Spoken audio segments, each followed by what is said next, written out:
Hello friends, कैसे हैं आप सब। तो डियर हम लोग एक टॉपिक स्टार्ट किए थे वैदिक सभ्यता। देखिए हम लोग का झारखंड जेटेट में जो सिलेबस मिला है एसएसटी का, ठीक है ना, उस सिलेबस के अकॉर्डिंग जो है हम लोग एक एक टॉपिक का जो टॉप मोस्ट इंपॉर्टेंट क्वेश्चन है उस पर डिस्कस करेंगे, क्योंकि ये जो सिलेबस है ना ऑलरेडी कॉपी किया गया है आपका ऐसे कॉम्पिटिटिव एग्जाम के लिए, जैसे कि रेलवे हो गया या एसएससी हो गया। तो ऐसे जो एग्ज़ाम्स होते हैं ना, तो उसमें जो सिलेबस दिया गया है तो सेम टू सेम जो है कॉपी किया गया है, ठीक है। तो हम लोग इसी टॉपिक से जो टॉप मोस्ट इंपॉर्टेंट क्वेश्चन है वैसे सारे क्वेश्चन को यहाँ पे डिस्कस करेंगे, ठीक है। तो हमारा जो टॉपिक अभी चल रहा है ये आपका वैदिक सभ्यता है, और इसका जो है हम लोग फर्स्ट क्लास कर चुके हैं। आज के क्लास में हम लोग सेकंड क्लास करेंगे। तो चलिए हम लोग स्टार्ट करते हैं डियर आज का क्लास। तो हम ऐसे सारे इंपॉर्टेंट पॉइंट क्वेश्चन को डिस्कस करेंगे जो कि इस टॉपिक्स में आपके पूछे जा चुके हैं, जैसे कि अलग अलग कंपटीशन में, ठीक है ना। तो चलिए स्टार्ट करते हैं डियर आज का क्लास।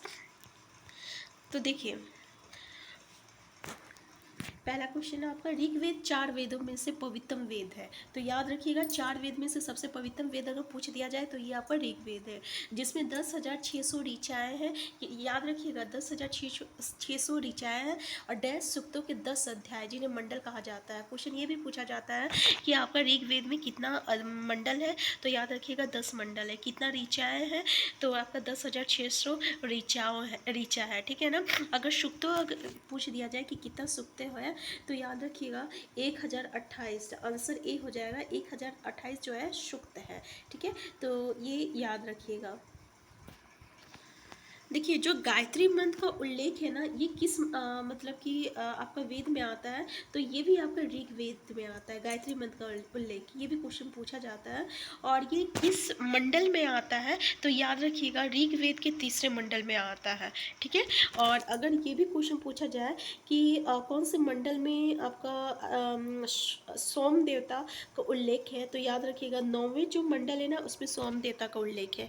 ये दो पॉइंट इससे रिलेटेड याद रखिएगा। नेक्स्ट है, किस वेद में ऋचाओं की संख्या सावधानिक है। देखिए ऋचाओं की संख्या जो है किस वेद में सबसे ज़्यादा है, तो याद रखिएगा कि सबसे ज़्यादा ऋचा जो है ना आपका ऋग्वेद में है। ऋचाओं की, जिसको हम लोग वर्सेस कहते हैं, इसकी जो संख्या है ना सबसे ज़्यादा आपका कितना है ऋग्वेद में। कितना है, तो 10,000 जो है 600 ऋचाओं की संख्या जो है ये आपका ऋग्वेद में मिलता है। नेक्स्ट क्वेश्चन है, निम्नलिखित में से कौन सा चारों वेदों में से सबसे पुराना और सबसे बड़ा वेद है, ठीक है।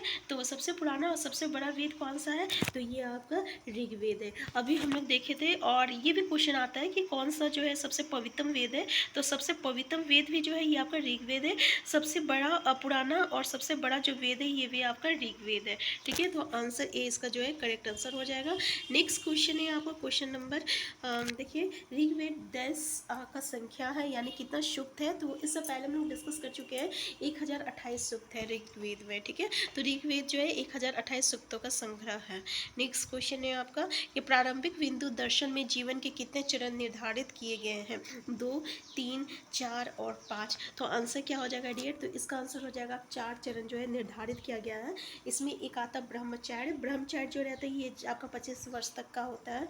दूसरा होता है गृहस्थ, जो कि आपका 25 से लेकर 50 वर्ष तक का होता है गृहस्थ जीवन।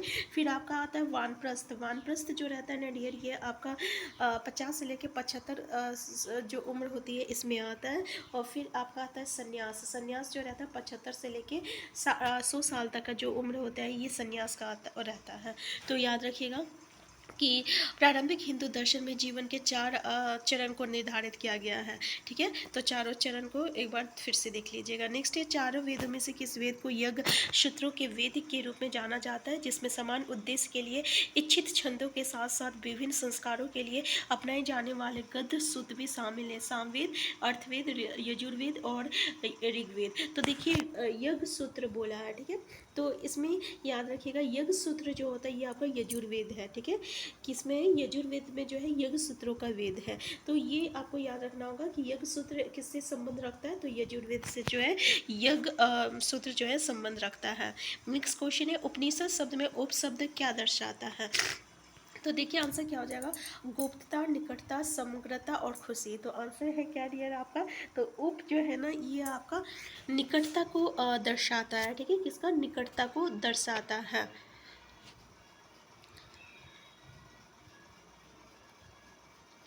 नेक्स्ट है आपका ऋग्वेद के स्रोतों, जिसको हम लोग हाइम्स कहते हैं, डैश हाइम्स को डैश के रूप में भी जाना जाता है, सूक्त, ज्ञान, रुद्र और कर्मकांड।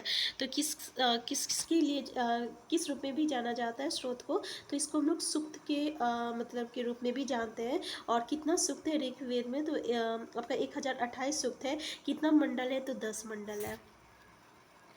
नेक्स्ट क्वेश्चन है, निम्नलिखित में से किस वेद को गीत की पुस्तक, मंत्रों का वेद या गीत का योग भी कहा जाता है। तो देखिए गीत का आपका पुस्तक या आपका गीत का योग जो है किसको हम लोग कहते हैं, तो ये हम लोग सामवेद को कहते हैं। तो मंत्रों का वेद या गीत की पुस्तक का संबंध किससे है, तो सामवेद से है। ठीक है ना। तो याद रखिएगा इसमें कुल मंत्र कितना है, तो 1869 है। ठीक है ना। तो याद रखिएगा 1869 जो है कुल मंत्रों की संख्या है। और इसमें से जो ये 1474 जो है, यानी 1474, 1474, ये जो मंत्र जो है ना, ये ऋग्वेद से लिया गया है। इसलिए इसी कारण जो है सामवेद को जो हम लोग ऋग्वेद से अभिन्न जो है माना जाता है। और ये पद में तथा सूर्य देवता को जो है समर्पित करता है। ठीक है। तो ये भी क्वेश्चन पूछा जाता है कि इस कौन सा वेद जो है जो किस देवता को समर्पित किया जाता है। तो याद रखिएगा सामवेद जो है ये आपका सूर्य देवता को जो है समर्पित किया जाता है। नेक्स्ट है सबसे पुराना वेद डैश है। अब सबसे पुराना वेद कौन सा है, सामवेद, अर्थवेद, यजुर्वेद, ऋग्वेद। तो ये भी हम लोग डिस्कस कर चुके हैं कि ऋग्वेद जो है ये सबसे पुराना वेद है। और गायत्री मंत्र किससे लिया गया है, तो ये भी आपका ऋग्वेद से लिया गया है। किस कौन सा मंडल में इससे लिया गया है, तो तीसरे मंडल से लिया गया है। ठीक है। और सोम देवता कौन सा मंडल में आपका उल्लेख किया गया है, तो ये आपका 9वें मंडल में उल्लेख किया गया है। ये 2 क्वेश्चन इससे बनता है। नेक्स्ट है आपका ऋग्वेद में ऐसे 10 मंत्र है जिनमें अप्रामाणिक वल्खीय भजन शामिल है। तो देखिए आंसर क्या हो जाएगा, आपका आंसर बी हो जाएगा। 1028 मंत्र है। ठीक है। याद रखिएगा कि ऋग्वेद में ऐसे 1028 मंत्र है जिनमें अप्रामाणिक वल्खीय जो है भजन जो है शामिल है। नेक्स्ट क्वेश्चन है ऋग्वेद में डैश मंत्र है। तो ऋग्वेद में कितने मंत्र हैं, तो 1028 मंत्र है। याद रखिएगा 1028 मंत्र है, जिसको हम लोग सूक्त भी कहते हैं। नेक्स्ट है वेदों का इनमें से कौन सा अंग जटिल शब्दों के अर्थ एवं व्याख्या के लिए प्रसिद्ध है, कल्प, छंद, व्याकरण और निरुक्त। तो आंसर क्या हो जाएगा डियर, तो इसका आंसर हो जाएगा आपका निरुक्त हो जाएगा। ठीक है। कि वेदों का इनमें से कौन सा अंग जो है जटिल शब्दों के अर्थ एवं व्याख्या के लिए प्रसिद्ध है, तो ये आपका निरुक्त हो जाएगा। आंसर डी हो जाएगा। नेक्स्ट क्वेश्चन है आपका, तो हम लोग क्वेश्चन नंबर 64 कर रहे थे। नेक्स्ट क्वेश्चन, भारत का राष्ट्रीय आदर्श वाक्य सत्य में जयते। देखिए ये भी इंपॉर्टेंट क्वेश्चन है कि सत्य में जयते जो है, सत्य की हमेशा विजय होती है। किस प्राचीन भारतीय शास्त्र से उद्धत एक मंत्र है, ऋग्वेद से, मुंडकोपनिषद से। तो याद रखिएगा ये आपका मुंडकोपनिषद से लिया गया है। ठीक है। मुंडकोपनिषद से लिया गया है। देखिए इसमें से और एक क्वेश्चन आता है कि इसका उल्लेख जो है ना, जो सम्राट अशोक द्वारा बनाया गया आपका सिंह स्तंभ है सारनाथ में भी रहा है, और जिसे हम लोग हूबहू भारत के राष्ट्र प्रतीक में भी शामिल किया गया है। ठीक है। और इसको हम लोग जो है भारत का जो राष्ट्र प्रतीक है उसमें भी हम लोग शामिल किए हैं। नेक्स्ट है आपका कि धनुर्वेद यजुर्वेद का उपवेद है। इसका संबंध निम्न में से किससे है, चिकित्सा से, वास्तुकला से, कला एवं संगीत से, या युद्ध कौशल से है। तो आंसर क्या हो जाएगा डियर, तो याद रखिएगा युद्ध कौशल से है। ठीक है। तो धनुर्वेद जो है ये जो है यजुर्वेद का उपवेद है, यानी ये धनुर्वेद जो है ये यजुर्वेद में ही आता है। ठीक है। और यजुर्वेद को हम लोग क्या कहते हैं, यज्ञ सूत्र का वेद किसको कहते हैं, यजुर्वेद को कहते हैं। तो इसमें जो है युद्ध कौशल जो है आता है। तो ये याद रखिएगा। यानी इसमें क्या है ना, धनुष चलाने की विद्या का मतलब के बारे में बताया गया है, इसलिए इसको हम लोग धनुर्वेद कहते हैं। ठीक है। और जैसे कि आपका मधुसूदन सरस्वती जो है वो अपना एक प्रस्थान वेद नामक ग्रंथ में धनुर्वेद को जो है ना यजुर्वेद का उपवेद लिखा है। ठीक है। तो ये भी थोड़ा सा याद रखिएगा। मधुसूदन सरस्वती अपने प्रस्थान वेद में जो है नामक एक ग्रंथ है, उसमें धनुर्वेद को जो है यजुर्वेद का एक उपवेद बताया है। नेक्स्ट क्वेश्चन है, निम्न में से किस वेद में संगीत में संबंधित ज्ञान संग्रहित है? ऋग्वेद, यजुर्वेद, सामवेद और यजुर्वेद। आंसर क्या हो जाएगा डियर? तो अभी हम लोग देखे थे ना, जिसको हम लोग क्या कहते थे, संगीत, गीत का योग और गीत की पुस्तक यानी संगीत, तो ये किस में आता है? सामवेद में आता है। नेक्स्ट क्वेश्चन है आपका, तो क्वेश्चन नंबर हम लोग 67 कर रहे थे, एक मिनट।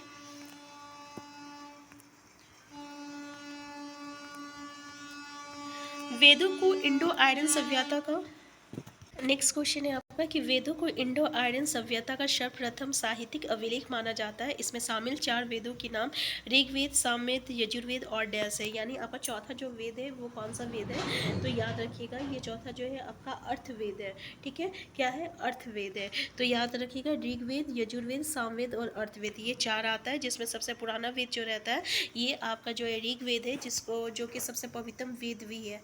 ठीक है, तो नेक्स्ट क्वेश्चन है आपका कि मुंडक उपनिषद किससे संबंधित है? सामवेद से, अर्थवेद से, यजुर्वेद से और आपका ऋग्वेद से। तो मुंडक उपनिषद जो है ये आपका अर्थवेद से जो है संबंधित है। याद रखिएगा कि मुंडक उपनिषद जो है ये आपका अर्थवेद से जो है संबंधित है। ठीक है, इसमें कितना मतलब कि प्रत्येक मुंडक के जो है 2-2 खंड है और कुल इसमें 64 मंत्र है। ठीक है, याद रखिएगा 64 मंत्र है। नेक्स्ट क्वेश्चन है आपका कि भारत की वैदिक काल अवधि कब तक चली है? तो देखिए, ये जितने भी क्वेश्चन है ना, वो सारे क्वेश्चन अलग अलग एग्जामिनेशन में आ चुका है, जो कि अभी हम यहाँ पे इंडिकेट किए नहीं है। और जितने भी जैसे कि आरआरबी हो गया, एसएससी हो गया, ऐसे एग्जाम में ये सब पूछे गए हैं। ठीक है, तो नेक्स्ट क्वेश्चन है, भारत की वैदिक काल अवधि कब तक है? तो वैदिक काल की जो अवधि है ना, ये आपका 1500 से लेकर 500 BC तक जो है ये आपका वैदिक काल की अवधि है। नेक्स्ट क्वेश्चन है आपका कि निम्नलिखित में से कौन सा वेद जादुई अनुष्ठान और वशीकरण के बारे में बताता है? तो देखिए, जादू अनुष्ठान जो है ये आपका अर्थवेद। ठीक है, तो जादू की अनुष्ठान किससे संबंधित है? तो अर्थवेद से संबंधित है। इसी तरह गीत किससे, गीत और संगीत किससे संबंधित था? तो सामवेद से आपका संबंधित था। ठीक है, इसी तरह यज्ञ किससे संबंधित था? तो यजुर्वेद से संबंधित था। ठीक है, तो हर चीज़ याद रखिएगा कि कौन किससे संबंधित है। नेक्स्ट है यजुर्वेद में यजुर का अर्थ क्या है? तो यजुर का अर्थ क्या है? तो डियर, इसका अर्थ है आपका बलिदान होता है। ठीक है, यजुर्वेद में, क्योंकि यहाँ पे धनु जो आपका धनु मतलब कि धनुवेद जो होता है ये यजुर्वेद के ही अंतर्गत आता है, जिसमें धनुष चलाने का विद्या का बारे में बताया गया है। तो यजुर्वेद को जो है, यजुर का मतलब क्या हो गया? बलिदान होता है। नेक्स्ट क्वेश्चन है आपका, निम्न में से किस वेद में बीमारियों का उपचार दिया गया है? यजुर, ऋग, साम और अर्थो। तो देखिए, अर्थो में जो है बीमारियों का उपचार दिया गया है। नेक्स्ट क्वेश्चन है आपका, निम्नलिखित में से किस उपनिषद में वसुधैव कुटुम्बकम शब्द का उल्लेख किया गया है? महाउपनिषद, छंदोग्य उपनिषद, बृहदारण्यक उपनिषद और कैनोपनिषद। ठीक है, तो आंसर क्या हो जाएगा इसका? तो इसका आंसर हो जाएगा महाउपनिषद। ठीक है, तो इसका जो शब्द का उल्लेख जो है ये आपका महाउपनिषद में किया गया है। नेक्स्ट क्वेश्चन है आपका कि उपदेश डैश उपनिषदों में से डैश उपनिषद मुख्य माने जाते हैं? तो देखिए, कितने उपनिषद में, तो आंसर क्या हो जाएगा डियर? इसका आंसर हो जाएगा 108 उपनिषद में से 11 उपनिषद जो है ये मुख्य माने जाते हैं। ठीक है, तो याद रखिएगा कि 108 उपनिषद में से 11 उपनिषद जो है ये मुख्य माना जाता है। नेक्स्ट है डेज, सबसे पुराना उपनिषद है ईशा उपनिषद, मांडुक्य उपनिषद, केना उपनिषद और छांदोग्य उपनिषद। तो आंसर क्या हो जाएगा इसका? आंसर डी हो जाएगा आपका, छांदोग्य उपनिषद जो है ये सबसे पुराना उपनिषद है। नेक्स्ट क्वेश्चन है आपका कि प्रारंभिक भारतीय दार्शनिक के अनुसार प्रत्येक वस्तु 10 मूल्य तत्व से बना है। कितना मूल्य तत्व से बना है? जिसको हम लोग पंच तत्व कहते हैं या पंच महाभूत कहते हैं, जिसमें आकाश आता है, वायु आता है, अग्नि आता है, जल आता है और पृथ्वी आता है।